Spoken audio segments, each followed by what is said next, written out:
जनता पक्षाने ते आमच्या आत्ताच्या सरकारने सन्माननीय एकनाथ शिंदेच्या कुठलीही घटनेचं निमित्त मिळालं तर आरोपापलीकडे यांचं विधायक सामाजिक कार्यच नाही, कोणतंही कार्य नाही आहे।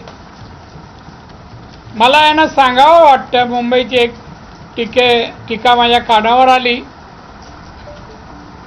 काय शिवद्रोही म्हणे हे लोक आहेत। कोण? शरद पवार बोलले? उद्धव ठाकरेकडून काय अपेक्षा चांगल्या भाषेची हो? काय चांगल्या भाषेची अपेक्षा? शिवद्रोही आहे, मला त्याला सांगावं वाटतं।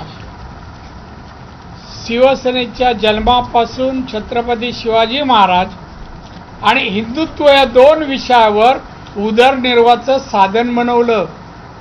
तो पैसा कमवला तर हिंदुत्व आणि छत्रपती शिवाजी महाराज एक तरी पुतळा उभारला। स्वतःच्या वडिलांचा पुतळा पण महाराष्ट्र सरकारच्या खर्चाने बनवला।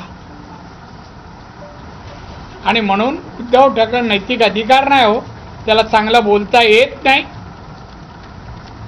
शिव्या घालणं या पलीकडे दुसरं काय कळत नाही। आणि त्यामुळे आजची त्यांची जी टीका आहे, या महाराष्ट्रातली या जिल्ह्यातली जनता ओळखते आहे की भारतीय जनता पक्ष असो या आम्ही, या जिल्ह्याचा कायापालट आणि विकास जो झाला, सामाजिक, आर्थिक, शैक्षणिक आणि रोजगार निर्मितीचा, तो अन्य कोणीही केलेला नाही। सांगा, उद्धव 2.5 वर्ष मुख्यमंत्री होता,